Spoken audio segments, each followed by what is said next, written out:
Hi అండి అందరికీ నమస్కారం అండి. మనము ఈరోజు కార్తీక పురాణము 4వ అధ్యాయం చెప్పుకుంటున్నామండి. 4వ అధ్యాయము. Welcome back to our Naga devotional and blogs అండి. మనము కార్తీక పురాణము 4వ అధ్యాయము ఏంటది అంటే ఈరోజు స్టోరీ దీపారాధన మహిమ అండి. దీపారాధన మహిమ గురించి స్టోరీ తెలుసుకుంటున్నాం మనము. ఇంకా స్టోరీలోకి వెళ్ళిపోదాము. ఈ విధముగా వశిష్ఠుడు కార్తీక మాస వ్రతము యొక్క మహిమను బ్రహ్మరాక్షస జన్మ నుండి మహిమ వల్ల బ్రహ్మరాక్షస జన్మ నుండి కూడా విముక్తి నొందెదరని చెప్పుచుండగా జనకుడు మహితపస్విత తమరు తెలియజేయు ఇతిహాసములు వినిన కొలది తనివి తీరకున్నది. కార్తీక మాసము ముఖ్యముగా ఏమి చేయవలేనో, కార్తీక మాసంలో ఏమి చేయవలేనో, ఎవరిని ఉద్దేశించి పూజ చేయవలెను అని, ఎవరిని ఉద్దేశించి పూజ చేయవలని వివరింపుడు అని అడుగుతున్నారు అని కోరగా వశిష్ఠుల వారి ఇట్లు చెప్పదొడిగిరి. జనక, కార్తీక మాసమందు సర్వ సత్కార్యములను చేయవచ్చును. దీపారాధన మందు అతి ముఖ్యము. దీని వలన మిగుల ఫలము నొందవచ్చును. ఇంకా ఏం చెప్తున్నారు? సూర్యాస్తమయమందు అనగా సంధ్య చీకటి పడు సమయమున శివకేశవుల సన్నిధిలో కానీ సన్నిధి కాని ప్రాకారమందు కానీ దీపముంచిన వారు సర్వ పాపములను పోగొట్టుకొని వైకుంఠ ప్రాప్తి నొందుదురు అని చెప్తున్నారు. ఇంకా ఏంది? కార్తీక మాసమందు హరిహరాదుల సన్నిధిలో ఆవు నీతితో కానీ, కొబ్బరి నూనెతో కానీ, విప్ప నూనెతో కానీ, ఏది దొరకనప్పుడు ఆముదముతో కానీ దీపము వెలిగించి ఉంచవలెను అని చెప్తున్నారు. దీపారాధన ఏ నూనెతో చేసినను మిగుల పుణ్యాత్ములుగాను భక్తి పరులుగాను నగుటయే కాక అష్టైశ్వర్యములు కలిగి శివ సన్నిధికేగుదురు. ఇందుకు ఒక కథ కలదు, విందాము. ఆ కథ ఏంటో ఇప్పుడు మనం చెప్పుకుంటున్నాము. ఏం కథది? శత్రుజిత్తు కథ చెప్పుకుంటున్నాం. పూర్వము పాంచాల దేశమున పాలించుచున్న రాజుకు సంతతి లేక అనేక యజ్ఞయాగాదులు చేసి తుదకు విసుగు చెంది తీరమునకు వెళ్ళి నిష్ఠతో తపమాచరించుచుండగా పికెదుడును ఇడీముని పొంగవుడు వచ్చి, పాంచాల రాజా, నీవెందులకింత తపమాచరించుచున్నావు?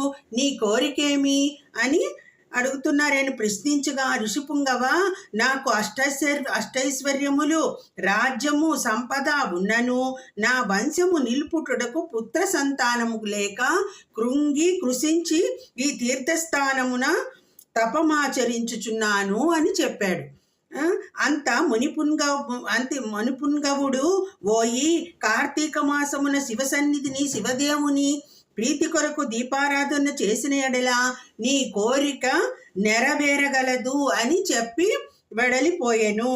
వెంటనే పాంచాలరాజు తన దేశమునకు వెడలి పుత్రప్రాప్తికై అతి భక్తితో శివాలయమున కార్తీక మాసము 4 రోజులు దీపారాధన చేయించి దాన ధర్మాలతో నియమమునుసారముగా వ్రతము చేసి ప్రసాదములను ప్రజలకు పంచిపెట్టుచు విడవకుండా 4 దినములు అటుల చేసెను.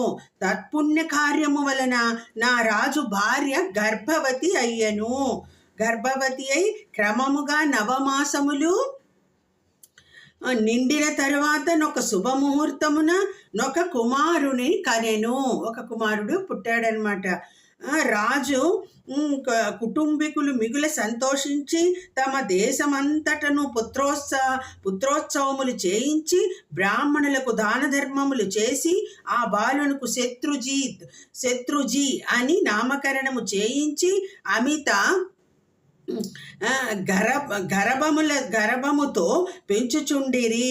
కార్తీక మాస దీపారాధన వలన పుత్ర సంతానము కలిగినందువలన తన దేశమంతటను ప్రతి సంవత్సరము కార్తీక మాస వ్రతములు దీపారాధనలు చేయుడని రాజు శాసించెను అని చెప్పాడు. నేను ప్రతి సంవత్సరము చేస్తాను కార్తీక మాస వ్రతము అని. రాకుమారుడు శత్రుజీ దినదిన ప్రవర్ధమానుడగుటచు సకల శాస్త్రములు చదివి ధనుర్విద్య కత్తి సాము మొదలగినవి నేర్చుకొనెను.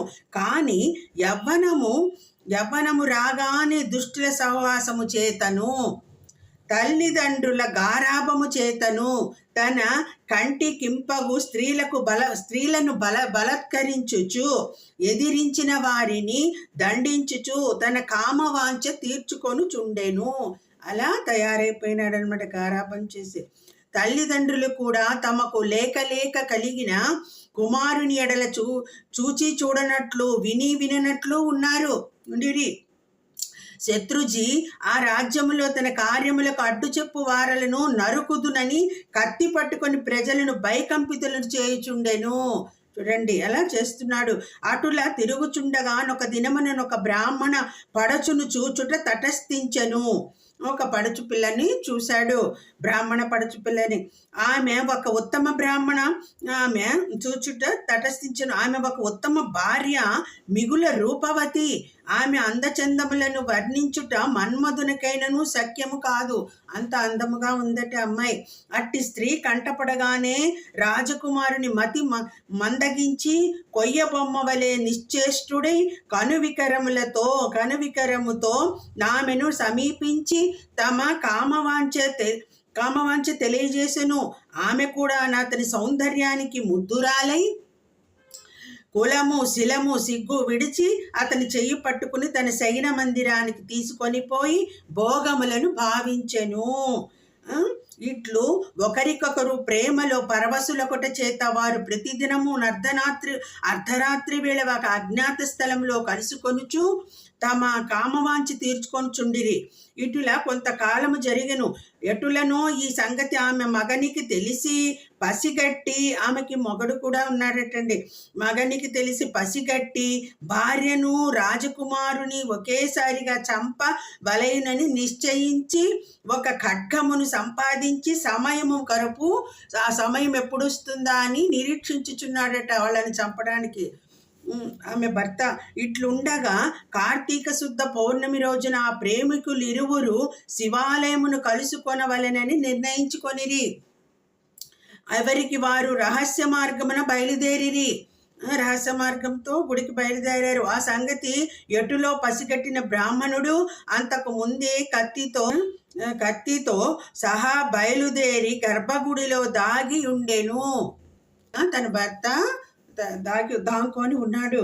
ఆ కాముకులిద్దరు గుడిలో కలుసుకొని గాఢాలింగనమునర్చుకొను సమయమున చీకటిగా ఉన్నది.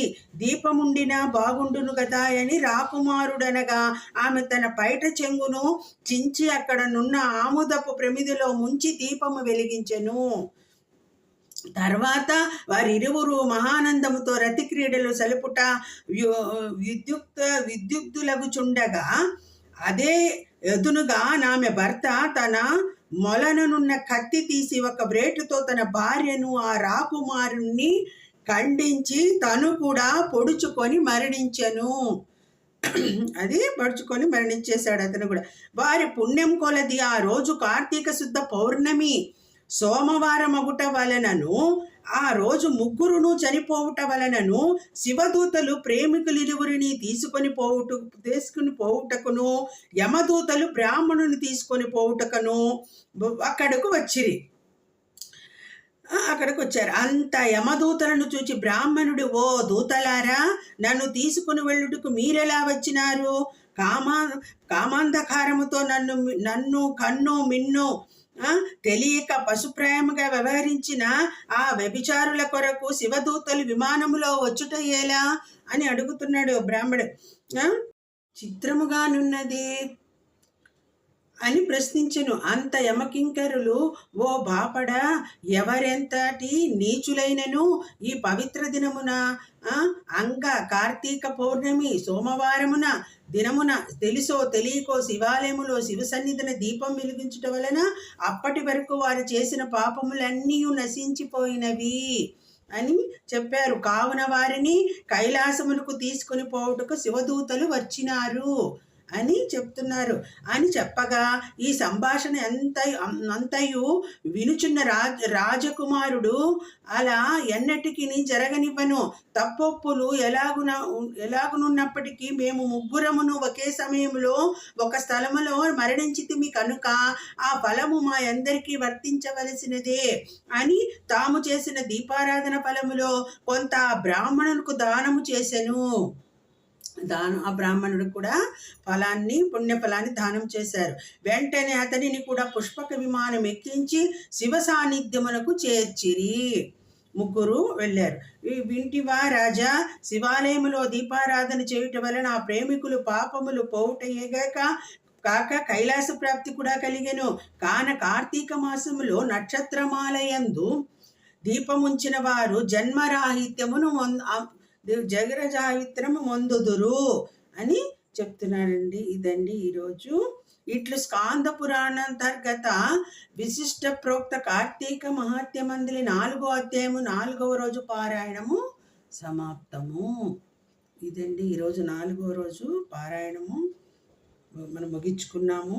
ఏంటంటే దీపారాధన మహిమ గురించి తెలుసుకున్నామండి. శత్రుజిత్ కథ తెలుసుకున్నామండి. ఇదండి కార్తీక పురాణము 4వ అధ్యాయము. ఇదండి నేను ఒకటి చెప్పదలుచుకున్నానండి. ఈ కార్తీక మాసం అంతా ఏం చెప్తున్నారంటే అండి, మనము ఈ కార్తీక మాస వ్రతమును ఆచరించలేకపోయినా మంచి గుణముతో మనుషులు మంచి మనసుతో మంచి బుద్ధితో మసులుకోవాలి. అరిషడ్వర్గాలను జయించాలి. అరిషడ్వర్గాలు లేకుండా జన్మను సాగించాలి మంచి అని చెప్తున్నారండి. మోటివేషన్ అండి. ఈ పురాణ కథలన్నీ మనకి మనుషులకి మోటివేషన్గా తెలియపరుస్తున్నారండి. అదండి అందరూ కార్తీక మాస వ్రతాలు లేచి స్నానాలు చేసి ఉపవాసాలు ఉండలేరు కదండి. దీని గురించి తెలుసుకోవాలండి. మనము తెలుసుకొని చేయగలిగిన వాళ్ళందరూ తప్పకుండా చేయాలండి. స్నానము సూర్యోదయానికి పూర్వము స్నానం చేయడము, దేవాలయంకి వెళ్ళడము, దీపాలు వెలిగించుకోవటము, ఉపవాసం ఉండగలిగిన అన్ని ఒక్కొక్క పర్వదినాల రోజుల్లో ఉండటము, ఇలా ఈ కార్తీక మాసం అంతా దైవానికి దగ్గరలో ఉండాలి అని చెప్తున్నారు. మనిషి మంచి గుణాలతో మసులుకోవాలి అని మనకి మోటివేషనేనండి ఈ పురాణ కథలన్నీ కూడా. అది మనం తెలుసుకొని మనము నడుచుకోవాలి అన్నది చెప్పదలుచుకున్నానండి నేను. ఇదండి వీడియో నచ్చినట్టయితే లైక్ చేయండి, షేర్ చేయండి, సబ్స్క్రైబ్. అందరికీ ధన్యవాదములు. సర్వం శ్రీ కృష్ణార్పణమస్తు. లోకా సమస్త సుఖినో భవంతు. ఓం నమః శివాయ.